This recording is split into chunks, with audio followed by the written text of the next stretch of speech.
Mrs. Roth. Welcome to our clinic. Thank you. Your learning objectives for mastering the examination of the peripheral vascular system are to assess the arterial pulses, brachial, radial, femoral, popliteal, dorsalis pedis, and posterior tibial. To screen for peripheral arterial disease, PAD, in the abdominal aorta and renal arteries and in the extremities. To assess the lower extremity venous system and the lymphatic system, including the axillary and epitrochlear lymph nodes and the inguinal lymph nodes, and to identify edema. Careful assessment of the peripheral vascular system is essential for detection of peripheral artery disease, which is found in roughly 12% of the population, but silent in about half of those affected. Let's briefly review the anatomy of the peripheral vascular system. The peripheral vascular system consists of the circulatory vessels to the arms and legs, including arteries, veins, the capillary bed that connects them, and the lymphatic system with its lymph nodes. Arteries carry oxygenated blood away from the heart and contain 3 concentric layers of tissue: the intima, the media, and the adventitia. Surrounding the lumen of the arteries is the intima, a single continuous lining of endothelial cells with remarkable metabolic properties. The media is composed of smooth muscle cells that dilate and constrict to accommodate blood pressure and flow. The outer layer of the artery is the adventitia, connective tissue containing nerve fibers and the vasa vasorum. When arteries lie close to the body surface, you can feel their pulsation. In the arms, arterial pulses are palpable in 3 locations: the brachial artery, at and above the bend of the elbow, medial to the biceps tendon and the muscle; the radial artery on the lateral ventral surface of the wrist; and the ulnar artery on the medial ventral surface of the wrist, although overlying tissues frequently obscure this pulse. The arterial arches interconnect the radial and ulnar arteries and help protect hand and finger circulation from arterial occlusion. In the legs, arterial pulses can usually be felt in 4 places: the femoral artery just below the inguinal ligament, midway between the superior iliac spine and the symphysis pubis; the popliteal artery, an extension of the femoral artery that passes medially behind the distal femur and palpable just behind the knee; the dorsalis pedis artery on the dorsum of the foot, just medial to the extensor tendon of the big toe; and the posterior tibial artery behind the medial malleolus of the ankle. An interconnecting arterial arch protects the circulation of the foot. Veins are thin-walled and highly distensible, with a capacity for up to 2/3 of circulating blood flow. Because the veins of the leg are especially susceptible to venous stasis, they warrant special attention. Deep leg veins, which carry approximately 90% of venous return from the lower extremities, include the femoral vein, which lies just medial to the femoral artery below the inguinal ligament. Superficial leg veins are subcutaneous, with relatively poor tissue support, and include the great saphenous vein, which runs medially from the dorsum of the foot to the groin, and the small saphenous vein, which runs from the side of the foot to the back of the knee. Bridging or perforating veins connect the superficial system with the deep system.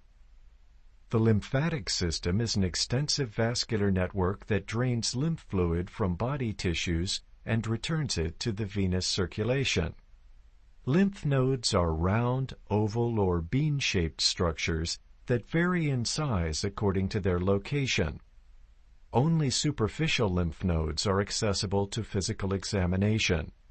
In the arms, these include the epitrochlear nodes, lateral axillary nodes, and central axillary nodes. The infraclavicular nodes may also be palpable. In the legs, usually only the superficial inguinal nodes are palpable. The horizontal group lies in a chain high in the anterior thigh below the inguinal ligament. The vertical group clusters over the upper part of the great saphenous vein. Blood circulates from arteries to veins through the capillary bed. Blood pressure or hydrostatic pressure within the capillary bed, especially near the arteriolar end, forces fluid out into the tissue spaces. As blood continues toward the venous end, the colloid-oncotic pressure of plasma proteins pulls fluid back into the vascular tree. Common or concerning symptoms relating to the peripheral vascular system include abdominal, flank, or back pain, pain in the arms or legs, intermittent claudication, which is any pain or cramping in the legs during exertion that is relieved by rest within 10 minutes, cold, numbness, or pallor in the legs, hair loss in the extremities, swelling in the calves, legs, or feet, color change in the fingertips or toes in cold weather, and swelling with redness or tenderness. Ask about abdominal, flank, or back pain, especially in older smokers. Is there unusual constipation or distension, or any urinary retention, difficulty voiding, or renal colic? These symptoms can suggest an expanding hematoma from an abdominal aortic aneurysm. You should be familiar with the warning signs of peripheral arterial disease, claudication.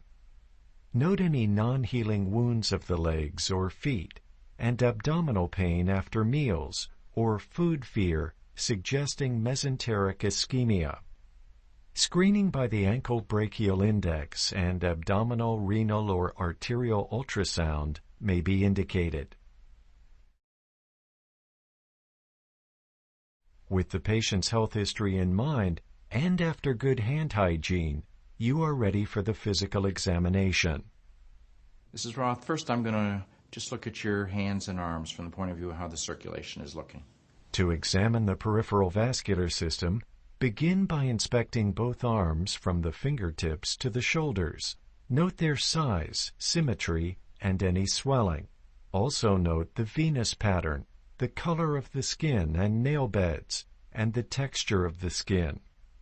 Assess the skin temperature of the hands and lower arms with the sensitive backs of your fingers, comparing both sides. If you detect unusual coolness or temperature differences, check further up the arms. Next, palpate the radial pulses using the pads of your fingers on the flexor surface of the wrist laterally. Compare the pulses in both arms and grade the amplitude. A grade of 0 indicates an arterial pulse that is absent and not palpable. A grade of 1+ indicates a pulse that is diminished, weaker than expected. A grade of 2+ indicates a brisk or normal pulse. Grade 3+ indicates bounding and possible aortic insufficiency. If you suspect arterial insufficiency, palpate the brachial pulse by flexing the patient's elbows slightly and palpate the artery just medial to the biceps tendon at the antecubital crease. The brachial artery can also be felt higher in the arm, in the groove between the biceps and triceps muscles. To evaluate the arterial supply to the hand, perform the Allen test. Tell the patient to clench her fist tightly. Then, firmly compress both arteries with your thumbs and fingers. Have the patient open and relax her hand. Note the color of her palms and fingers, which should be pale. Then, release the pressure over just the ulnar artery. If the artery is patent, the palm should flush within about 3 to 5 seconds. To assess the patency of the radial artery when indicated, repeat these steps, but this time release the pressure over the radial artery. Next, try to feel for one or more of the epitrochlear nodes. With the patient's elbow flexed at approximately 90 degrees and your hand supporting the forearm, Feel in the groove between the biceps and triceps muscles about 3 centimeters above the medial epicondyle. If the epitrochlear node is palpable, note its size, consistency, and tenderness. These nodes are difficult or impossible to identify in most healthy people. With the patient lying down and properly draped, examine the abdominal aorta and listen for aortic, renal, and femoral bruits. Palpate adjacent to the aorta on both sides, then estimate its width in the epigastric area by measuring the span between 2 fingers, especially in older adults. Note the presence of a pulsatile mass, suspicious for an abdominal aortic aneurysm.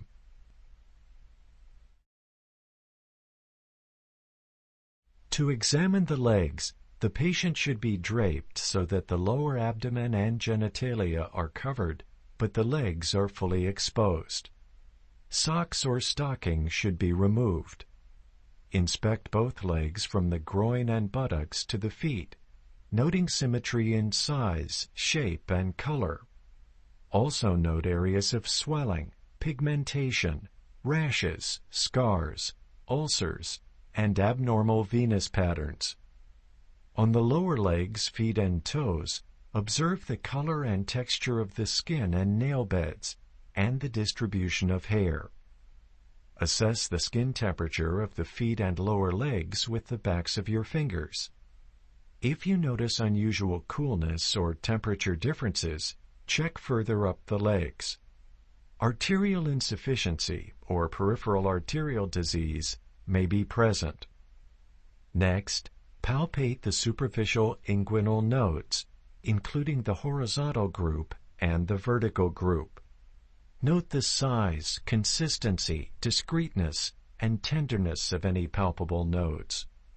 Small, mobile, non-tender inguinal nodes, up to 1 or 2 centimeters in diameter, are often palpable in normal adults. Examine the opposite inguinal area in the same way. Next, palpate the femoral pulse by placing your fingers midway between the anterior superior iliac spine and the symphysis pubis. Press deeply below the inguinal ligament.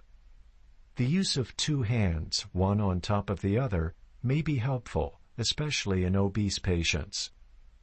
To examine the popliteal pulse, slightly flex the patient's knee. Press the fingertips of both hands deeply into the popliteal fossa, slightly lateral to the midline. The popliteal pulse is frequently more difficult to find than other pulses because it is deeper and more diffuse. Compare this pulse with the popliteal pulse on the other side. If the popliteal pulse is difficult to find, try this approach. With the patient prone, flex the knee to 90 degrees. Let the lower leg relax against your shoulder or upper arm and press your thumbs deeply into the popliteal fossa. Next, assess the dorsalis pedis pulse by palpating the dorsum of the foot, not the ankle, just lateral to the extensor tendon of the big toe. If you cannot feel the pulse, move laterally. The dorsalis pedis pulse may be congenitally absent or may branch higher in the ankle. Check the posterior tibial pulse by curving your fingers behind and slightly below the medial malleolus of the ankle. This pulse may be hard to find in a thickened or edematous ankle. Now check for edema. Comparing one foot and ankle with the other, note their relative size and the prominence of veins, tendons, and bones. To detect pitting edema, press firmly with your thumb for at least 5 seconds over the dorsum of the feet, behind the medial malleoli, and over the shins. Note any indentation caused by your thumb pressure. Normally, there is none. The severity of edema is graded on a 4-point scale, from slight to very marked. This example illustrates a 3+ pitting edema. If edema is present, note the extent of the swelling and how far up the leg it goes. Note if the swelling is unilateral or bilateral. Are the veins unusually prominent? Note the color of the skin for redness or brownish areas near the ankles. Also note any ulcers arising from venous stasis or arterial insufficiency. Mrs. Roth, next I'm going to elevate your legs to drain all the venous blood from them, see how your vascular pattern looks. If the patient's diminished pulses or pain on walking suggest arterial insufficiency, look for postural color changes using the following technique. Elevate and support both legs to a position about 60 degrees above the examination table. Wait until the feet are drained of venous blood, usually within a minute. Mild pallor of the elevated feet is normal, but watch for unusual pallor. All right, Ms. Roth, now I want you to sit up. Then, ask the patient to sit up with legs dangling. Comparing both feet, note how long it takes for the skin to return to its usual color, normally about 10 seconds, and for the veins of the feet and ankles to fill, usually about 15 seconds. In lighter-skinned patients, pinking of the skin is easily seen. Rubor or dusky redness, which may appear gradually in dependent feet, suggests poor arterial circulation. Mrs. Roth, now I want you to stand up. To complete the examination, ask the patient to stand in order to allow any varicosities to fill with blood and become more visible. Then inspect the saphenous system for varicosities, noting any signs of thrombophlebitis. If varicose veins are visible, mapping can show which veins are insufficient and their origin. Using two hands and compressing the vein sharply with your lower hand, a palpable pressure wave indicates that the two parts of the vein are connected. You can also assess the competency of the valves in the veins and the saphenous system by elevating one leg of the supine patient to about 90 degrees to empty it of venous blood. Then, occlude the great saphenous vein in the upper thigh and ask the patient to stand. Watch the venous filling in the leg. Normally, the saphenous vein fills from below, taking about 35 seconds to do so. After the patient stands for 20 seconds, release the compression and look for sudden additional venous filling. Normally, there is none. Remember that a clear, well-organized clinical record, employing language that is neutral, professional, and succinct, is one of the most important adjuncts to patient care. Extremities are warm and without edema. No varicosities or stasis changes. Calves are supple and non-tender. After practice and further review of this video, make sure you have mastered the important learning objectives for examining the peripheral vascular system.